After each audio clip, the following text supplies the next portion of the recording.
땅이 있을 동안에는 심음과 거둠과 추위와 더위와 여름과 겨울과 낮과 밤이 쉬지 아니라 말씀하신 주님, 어제가 말복이었고 이번 주 금요일은 강복절입니다. 폭염과 폭우가 계속되는 변덕스러운 날씨에 우리 성도님들 건강 지켜주시고, 특히 연로하신 분들의 건강을 지켜주시기를 간절히 바라고 원합니다. 성령 강림 후 9번째 평화통일주의를 맞이하여 주님 전에 나와 예배드릴 수 있게 하심을 진심으로 감사를 드립니다. 우리의 예배와 기도를 기뻐 받아 주시옵소서. 8.15 해방과 강복의 감격을 안겨주신 하나님 아버지, 나라를 되찾기 위해 노력했던 믿음의 선배들과 조상들의 피와 땀과 눈물을 되새기며 조국의 평화 통일을 위하여 합심으로 기도하길 원합니다. 강복 80주년이 지나도록 남북이 아직도 분단되어 있고 일본 제국주의의 지배와 침략 전쟁의 유산이 아직도 청산되지 않았고, 게다가 12.3 내란이 청산 중에 있습니다. 이럴 때 우리 모두는 신앙의 본질을 회복하며 통해 자복하고 우리 자신을 하나님께 드리는 신령과 진정으로 감사하며 하나님께 나아가기를 원합니다. 난리와 난리의 소문을 듣겠으나 너희는 삼가 두려워하지 말라. 이런 일이 있어야 하되 아직 끝은 아니니라. 민족이 민족을, 나라가 나라를 대적하여 일어나겠고 그곳에 기근과 지진이 있으리니 이 모든 것은 재난의 시작이라 말씀하신 주님, 해방 후 혼란할 때 미국은 믿지 말고 소련한테는 속지 마라, 일본은 일어나니 조선은 조심하라는 말이 떠돌아다녔는데, 지금 우리나라 우리 국민이 되새겨 보아야 할 말인 것 같습니다. 불확실성 시대에 어느 나라를 믿고 어느 사람을 믿고 살겠습니까? 오직 한 분, 길이요 진리요 생명이 되시며 언제나 한결같고 변치 않는 영원하신 우리 주님만 믿고 의지하며 순종하는 우리 모두가 되기를 원합니다. 조선시대 사색당파 당쟁으로 망했다는 사실은 역사를 통해서 우리 모두가 잘 알고 있는 사실입니다. 성경에서도 고라가 다단, 아비람, 온들과 당을 만들어 지도자 모세에게 대적했다가 멸망했다는 사실도 알고 있습니다. 분쟁과 분열, 분단과 불순종보다는 합심하여 선을 이루어 하나 되는 우리 민족, 우리 국민이 되게 하여 주시옵소서. 당리당략과 이기주의를 앞세워 소모적인 갈등과 대결로 시간 낭비할 때가 아니라 주 안에서 그리스도 피로 한 피 받아 한 몸 이룬 형제 자매임을 인식하고 겸손한 자세로 성령 안에서 하나가 되게 하심을 힘써 실천하는 우리 모두가 되기를 원합니다. 하늘에 있는 것이나 땅에 있는 것이 다 그리스도 안에서 통일되게 하려 하심이라. 하나님도 한 분이시니 곧 만유의 아버지이시라. 만유에 계시고 만유를 통일하시고 만유 가운데 계시도다 말씀하신 주님, 남북이 평화 통일되도록 주님 함께하여 주시길 원합니다. 이은상의 고지가 바로 적인데라는 시가 생각이 납니다. 고난의 운명을 지고 역사의 능선을 타고 이 밤도 허우적거리며 가야만 하는 결의가 있다. 고지가 바로 적인데 애서 말 순 없다. 넘어지고 깨어지고라도 한 조각 심장만 남거들랑 부둥켜 안고 가야만 하는 결의가 있다. 새는 날 핏속에 웃는 모습 다시 한번 보고 싶다. 오늘 또 예배를 위하여 수고하는 여러 손길들이 있습니다. 섬기는 이들을 주님 기억하여 주시고 예배의 순서를 맡아 수고하는 이들에게 복을 더하여 주시길 원합니다. 또 말씀을 준비하여 단위에 서신 장갈천 목사님 항상 건강 지켜주시고 성령 충만 주시고 가족 권속에게도 복의 복을 더하여 주시길 원합니다. 이 모든 것을 살아계셔서 역사하시며 우리의 예배와 기도를 보고 듣고 계신 우리 주 예수 그리스도 이름 받들어 간절히 기도드립니다.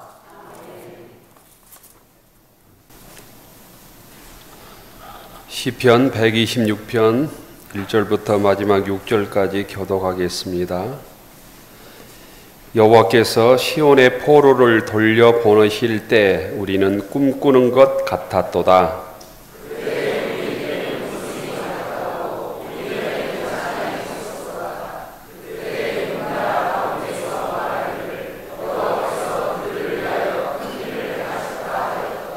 여호와께서 우리를 위하여 큰 일을 행하셨으니 우리는 기쁘도다.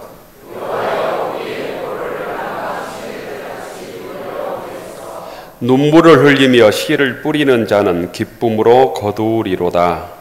울며 씨를 뿌리러 나가는 자는 반드시 기쁨으로 그 곡식단을 가지고 돌아오리로다. 아멘. 한 절 더 보겠습니다. 에스겔서 37장입니다. 구약성경 1209쪽입니다. 1209쪽 에스겔서 37장 15절입니다. 에스겔서 37장 15절부터 23절까지 교독하십시다. 여호와의 말씀이 또 내게 임하여 이르시되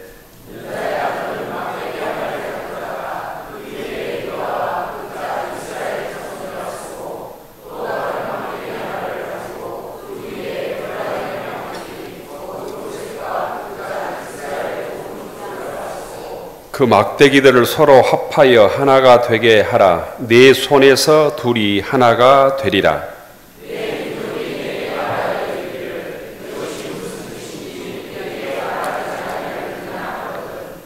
너는 곧 이르기를 주 여호와께서 이같이 말씀하시기를 내가 에브라임의 손에 있는 바 요셉과 그 짝 이스라엘 지파들의 막대기를 가져다가 유다의 막대기에 붙여서 한 막대기가 되게 한즉 내 손에서 하나가 되리라 하셨다 하고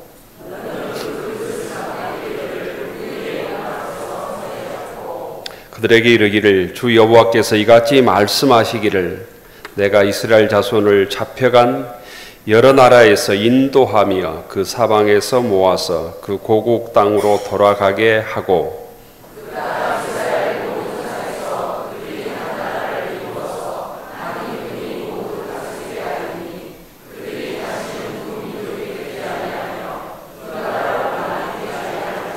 같이 읽읍시다.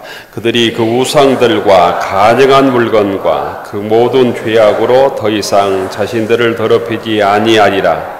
내가 그들을 그 범죄한 모든 초소에서 구원하여 정결하게 한즉 그들은 내 백성이 되고 나는 그들의 하나님이 되리라. 아멘. 찬양해 주신 성가대 감사합니다. 8월 둘째 주일 주예전에 나오신 모든 교우들에게 주님의 은혜와 또 주님의 복이 함께하길 기원합니다. 옆 사람 인사하시죠. 반갑습니다. 잘 나오셨습니다. 주님의 평화가 여러분에게, 주님의 평화가 성가대원들에게 해와 함께 하겠습니다. 여호와를 앙망하는 자는 새 힘을 얻으리라. 여호와를 앙망하는 자는 새 힘을 얻으리라.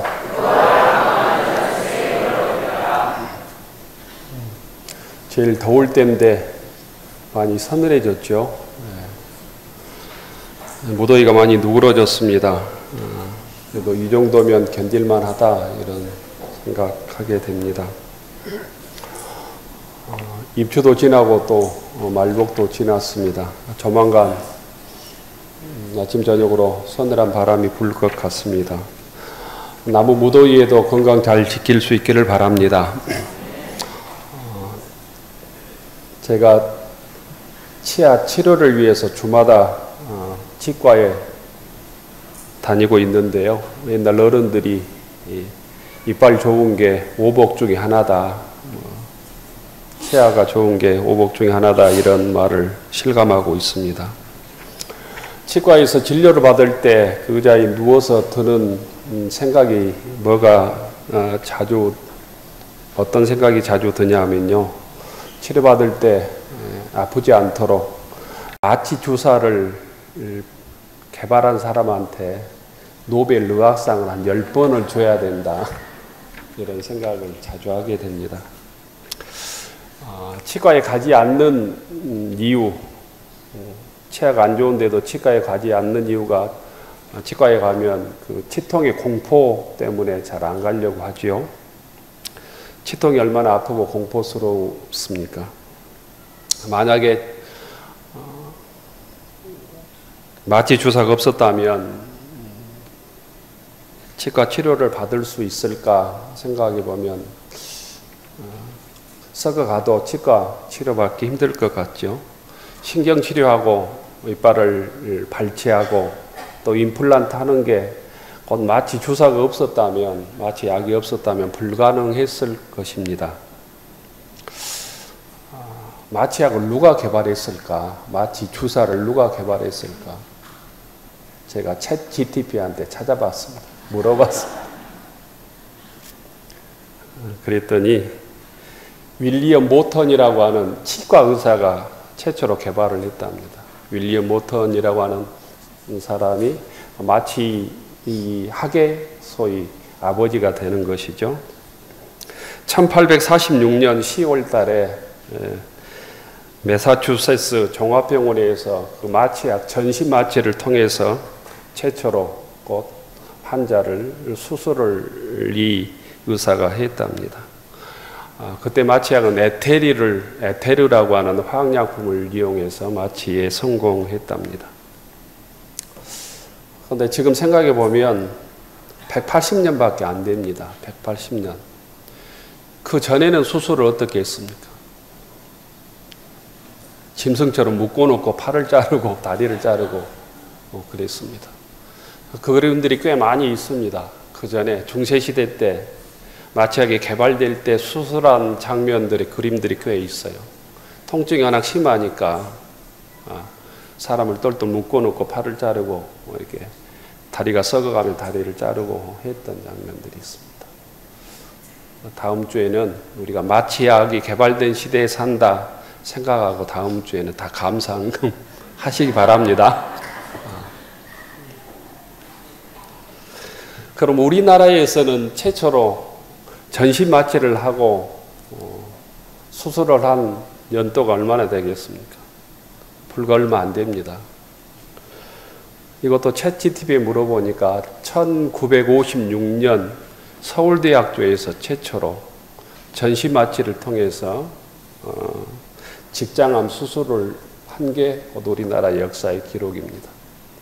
1956년이 전신 마취의 우리나라 최초의 기록입니다. 그 전에는 곧 국소 마취, 일부 마취만 했지 전신 마취 한 기록이 없다고 그럽니다. 우리나라에서 전신 마취를 한 기록이 70년밖에 안 되는 것이죠. 그 전에 아프면 전신 마취 없이 치료를 받든 수술을 하든 그렇지 않으면 수술을 못 받고 죽었던 것입니다. 우리가 이렇게 좋은 시대에 살고 있다라는 생각들을 해야 합니다. 우리 역사에서 이런 마취약뿐만 아니라 어떤 물건을 만들어서 세상을 혁명적으로 변화시킨 일들이 인류 역사에 있어서 끊임없이 있었습니다. 그래서 우리는 그런 이기를 이용하면서 현대 문명을 이용하면서 우리가 살고 있죠. 현대 한정시켜서 보면 대표적으로 그런 게 한 두 가지 정도 생각납니다. 하나는 컴퓨터고 하나는 핸드폰이 아닐까 생각합니다. 컴퓨터의 역사는 매우 복잡하지만 컴퓨터의 아버지로 부르는 사람이 찰스 베이지라고 합니다. 우리는 그 사람을 모릅니다. 하지만 마이크로소프트 회사에서 곧 개인용 컴퓨터를 개발한 빌 게이츠는 우리가 기억하고 있죠. 빌 게이츠를 통해서 세계 모든 사람들이 개인용 컴퓨터를 가지고 곧 활용할 수 있게 되었습니다. 개인용 PC가 세상을 바꿔놓았죠. 핸드폰을 처음 개발한 사람은, 역사에 기록된 사람은 마틴 쿠퍼랍니다.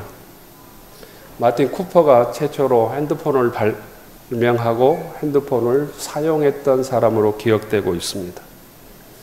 그런데 핸드폰의 대중화를 이끌었던 사람은 애플의 스티븐 잡스입니다. 스티븐 잡스를 통해서 세상이 혁명적으로 변화되었습니다. 그런데 이 스티븐 잡스가 이 아이폰을 개발한 게 얼마 되지 않습니다. 불과 20년도 되지 않습니다. 2007년도에 상용화가 되었습니다. 이 아이폰이 세상을 바꿔놓았죠. 오늘 이런 얘기를 하려고 하는 게 아니고 마취약이나 개인용 컴퓨터나 아이폰, 핸드폰을 만들어서 대중화시킨 사람들이 인류 역사의 영웅이듯이 오늘 이 시대에 우리 민족의 앞으로의 영웅이 누가 되어야 될까? 우리 민족의 위대한 지도자로 남을 사람이 누구일까? 생각해 보면 우리 민족의 위대한 지도자, 영웅으로 남을 사람은 분단된 민족을 통일시킬 사람이겠구나라는 생각을 합니다. 민족의 통일의 초석을 놓는 사람이 우리 민족의 역사의 영웅으로 기록될 것입니다. 그 사람이 우리나라 사람이든 또 다른 나라 사람이든 상관이 없습니다. 세계에서 유일하게 남아있는 분단 국가의 평화를 이루고 통일을 이루게 할 그 사람이 곧 노벨 평화상을 받아야 될 사람이라고 저는 믿습니다. 들리는 소리로는 미국의 트럼프가 남북한의 통일 문제, 분단 문제를 해결하여 노벨 평화상을 받고 북한에 트럼프 빌딩을 지으려고 한다, 이런 얘기도 들립니다. 그 소문이 어쩔지 모르지만 그 소문이 사실이었으면 좋겠다, 이런 생각도 해봅니다. 오늘도 우리 민족이 일제로부터 해방된 지, 광복된 지 80주년을 기념하는 평화통일입니다. 80년 전 오늘 우리 민족은 36년간의 일제 암흑기에서 벗어나서 빛을 찾았습니다. 그래서 광복절이라고 그러죠. 우리 민족에게 1945년 8월 15일은 기쁨과 감격, 마치 꿈꾸는 것 같았던 날이었을 것입니다. 오늘 성경 시편 126편에 보면 이스라엘 백성들이 바벨론에서 해방되어서, 바벨론 포로에서 해방되어 고국으로 돌아올 때 그 감격을 우리 민족이 꿈꾸는 것 같았도다, 이렇게 고백하고 있습니다. 이스라엘 백성들은 우리나라 백성들처럼 바벨론이라고 하는 나라에서 70년간 종살이했습니다. 70년 종살이를 끝내고 고국으로 돌아와서 고백하고 찬양하는 노래가 오늘 시편 126편의 말씀입니다. 1절에 보면 여호와께서 시온의 포로를 돌려보내실 때 우리는 꿈꾸는 것 같았도다. 현대인의 성경에 의하면 여호와께서 포로들을 예루살렘에 돌아오게 하셨을 때 꼭 꿈만 같았다, 이렇게 번역하고 있습니다. 이 이스라엘 민족의 고백은 80년 전 일제에서 해방된 우리 민족의 마음을 그대로 표현하고 있는 것 같습니다. 오늘 성경 말씀은 일제 압제 속에서 씨름하던 우리 민족의 고백과 놀랍도록 닮아 있습니다. 여호와께서 시온의 포로를 돌려보내실 때 우리는 꿈꾸는 것 같았도다. 우리 민족의 곧 고백도 이와 비슷하지요. 1945년 8월 15일 라디오에서 울려 퍼진 이랑의 항복 선언을 듣고 거리로 뛰쳐나온 사람들의 모습이 이와 비슷했겠다 생각합니다. 독립을 위해 싸워왔던 수많은 독립운동가들, 고향을 잃고 고통받던 백성들에게 해방의 소식은 믿기 어려운 소식이었습니다. 그야말로 곧 기적이었습니다. 오랜 절망 속에서 찾아온 해방은 기적처럼 우리에게 주어졌습니다. 함석헌 선생이 뜻으로 본 한국 역사에서 그 해방을 이렇게 표현했습니다. 우리 민족의 해방은 도적같이 뜻밖에 왔다. 이렇게 정확하게 기록하고 있습니다. 도적처럼 찾아온 기적이 해방이었다. 함석헌 선생은 그렇게 정리했습니다. 이스라엘 민족이 포로에서 돌아와서 고백 2절에 보면 그때 우리 입에는 웃음이 가득하고 우리 혀에는 찬양이 찼었도다. 이렇게 고백합니다. 우리 민족도 마찬가지입니다. 해방의 소식을 들은 사람들은 너나 할 것 없이 서로 끌어안고 울고 웃으며 대한 독립 만세를 외쳤습니다. 일제 후에 빼앗겼던 말, 억압된 자유를 되찾고 그 억눌렸던 감정들을 온몸으로 표현하는 것이죠. 잔치를 벌이고 먹고 마시고 나누고 노래했을 것입니다. 그런데 이스라엘 백성들은 이 포로에서 해방된 일이 우리의 능력이 아니라 우리 일이 아니라 하나님의 은혜였다고 3절에 보면 고백하고 있습니다. 여호와께서 우리를 위하여 큰 일을 행하셨으니 우리는 기쁘도다. 곡으로 돌아온 일이 우리 힘이 아니라 인간의 능력이 아니라 하나님의 은총이었다는 고백입니다. 일제로부터 해방 80주년을 맞는 우리 민족에게도 이스라엘 민족처럼 이런 고백이 있기를 바랍니다. 광복은 하나님께서 우리 민족을 불쌍히 여겨 베풀어 주신 특별한 은총이라는 고백이 우리에게 있어야 또 앞으로의 문제도 해결할 수 있다고 믿습니다. 또한 오늘 우리가 하나님의 자녀로 사는 것은 하나님께서 예수님을 우리의 죄를 대신해서 예수님께서 십자가의 죄를 감당하시고 우리의 죄의 문제를 해결해 주시고 우리 영혼을 구원해 주셔서 우리가 하나님의 자녀로 살고 이 시간 함께 모여 예배를 드리는 줄로 믿습니다. 또한 우리를 통해서 이 민족을 향한 하나님의 섭리와 뜻이 있음을 믿습니다. 80년 광복을 맞아서 우리는 어떻게 해야 될까? 이 광복이라는 해방이라는 큰 은혜를 우리에게 베풀어 주신 주님께 우리가 감사하고 그 은혜에 보답한 믿음의 삶을 살아야 될 것입니다. 이스라엘 백성들은 포로에서 돌아온 후에 성전을 재건했습니다. 율법을 정비했습니다. 율법을 회복했습니다. 광복 80주년을 맞은 우리도 주님 앞에 곧 믿음으로 하나님 앞에 서서 해야 될 여러 가지가 있습니다. 첫째로 이 광복과 해방이 주님의 은총으로 주어졌음을 감사해야 합니다.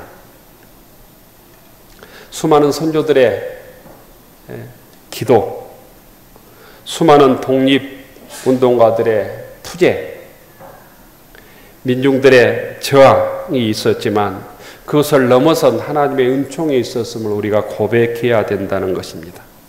두 번째는 우리가 주의 자녀로 바르고 정직하게 정의와 공의를 세워가야 된다는 것입니다. 저들에게 영적인 해방을 주신 주님께 감사하고 주의 말씀에 순종하고 복음을 전하지 못한 이웃들에게 복음을 전하고 하나님의 자녀답게 사는 것입니다. 셋째는 분단된 이 민족을 위해서 기도하는 일입니다. 우리는 여전히 선진국이 되었다고 큰소리 치지만, 세계 10대 경제 대국이 되었다고 큰소리 치지만 세계 유일하게 남은 분단 국가입니다. 우리 민족은 해방 좌우 이념의 대립, 남과 북의 갈등, 지도자들의 욕심과 어리석음, 강대국들의 패권 전략 등으로 우리 민족은 1950년 한국전쟁이라고 하는 민족 상잔의 비극을 겪었습니다. 3년간의 전쟁 후 지금까지 우리 민족은 분단이라는 비극의 역사를 반복하고 있습니다.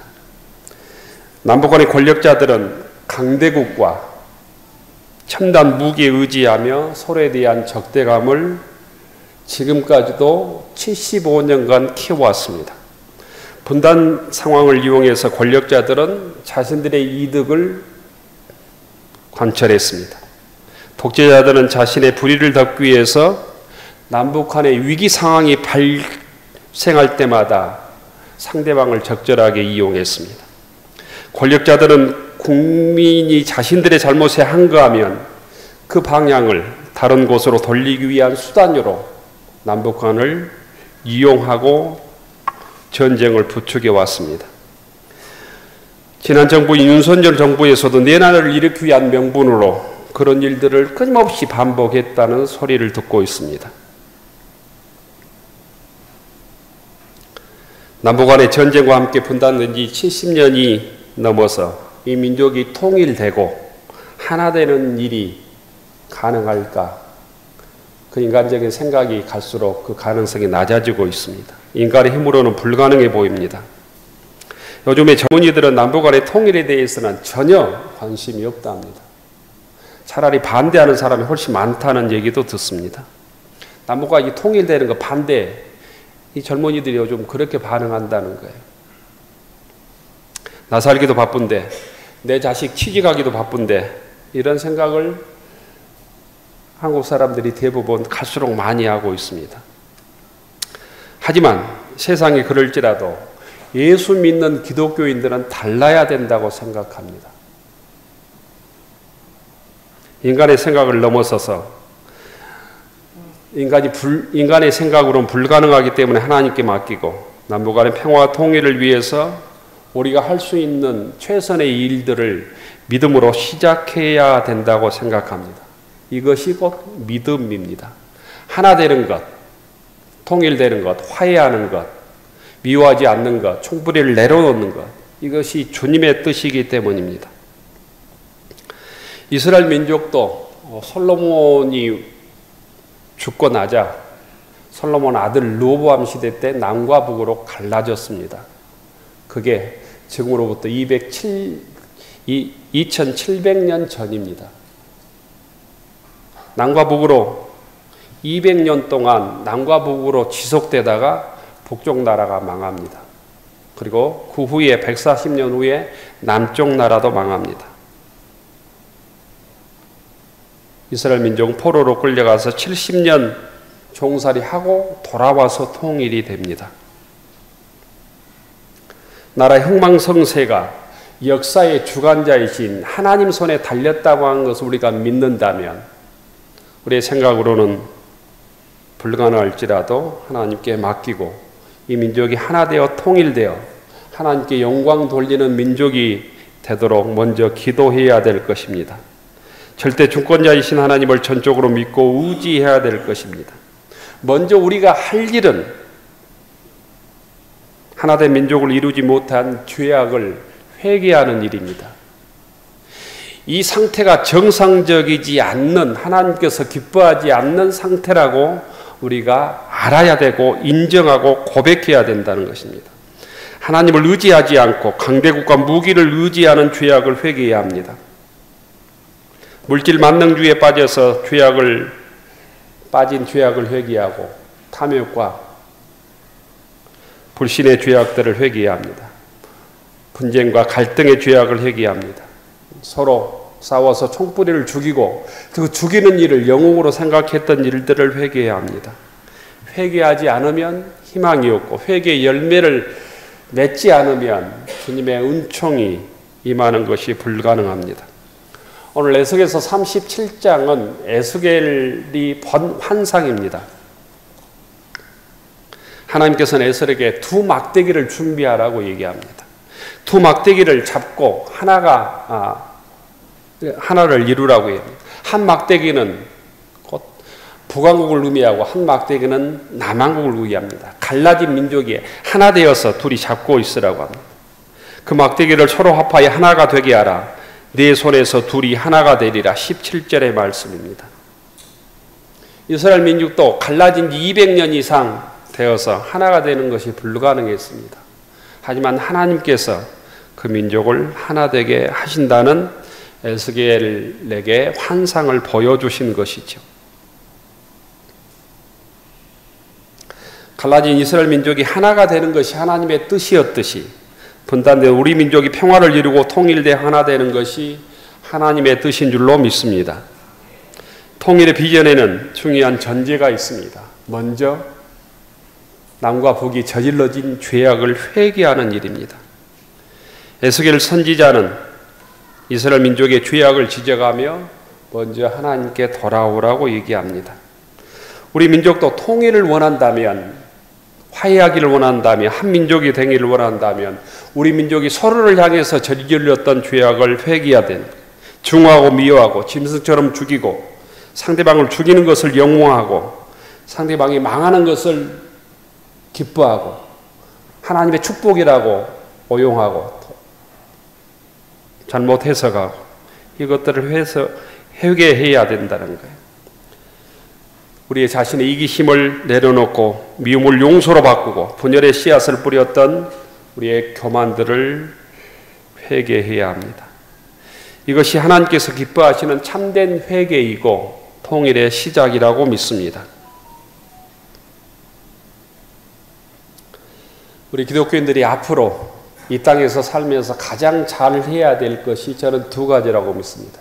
예수를 잘 믿으면 믿을수록, 기도를 많이 하면 많이 할수록, 믿음이 좋다고 스스로 생각하면 생각할수록 우리가 해야 될 두 가지는, 첫째는 민족의 통일을 위해서, 화해를 위해서, 두 번째는 지구 이의 시대에 하나님의 창조 질서를 지키는 환경운동이라고 생각합니다. 평화 통일을 맞아서 우리가 미약하지만 먼저 깨어야 합니다. 물에 씨를 뿌리며 기쁨으로 단을 거둘 수 있도록 먼저 우리가 기도의 씨앗, 회개의 씨앗을 뿌려야 합니다. 공존과 공영, 함께 사는 세상, 남북한이 함께 얼싸안는 에스겔의 환상을 꿈꾸며 기도해야 합니다. 우리 모두가 먼저 우리의 죄악을 회개하고 분열과 미움의 막대기를 내려놓고 그리스도 안에서 하나가 되기를 소망할 때, 평화 통일을 소망하고 화해를 소망할 때 하나님께서는 남과 북의 두 막대기가 하나 되게 하셨던 것처럼 그 놀라운 은혜와 기적을 오늘 우리 민족에게도 베풀어 주실 줄로 믿습니다. 하나님의 꿈과 환상을, 에스겔의 환상을 나의 환상으로, 나의 꿈으로 우리가 받아들이고 이 민족의 평화를 위해서, 통일을 위해서 기도의 씨앗들을 뿌려가는 믿음의 권속들이 되기를 축원합니다. 기도하겠습니다. 하늘 우러러 축원하옵나니 이제는 우리 주 예수 그리스도의 은혜와 하나님 아버지의 극진하신 사랑하심과 우리 함께 하시고 우리를 인도하시며 주님의 자녀로 승리하도록 능력 주시는 성령님의 감동 감화 역사하심이 2025년 평화 통일 주의를 맞이하여 우리 민족에게 해방을 허락하신 하나님께 감사하며 민족의 평화와 통일을 위해 기도하며 화해의 사도로 통일의 씨앗을 심고 주의 사랑을 드러내며 살아가기로 다짐하는 교우들 머리 위에, 우리의 가정과 일터 위에, 우리의 자녀들 위에 이제로부터 영원까지 함께하여 주시기를 간절히 축원하옵나이다. 아멘.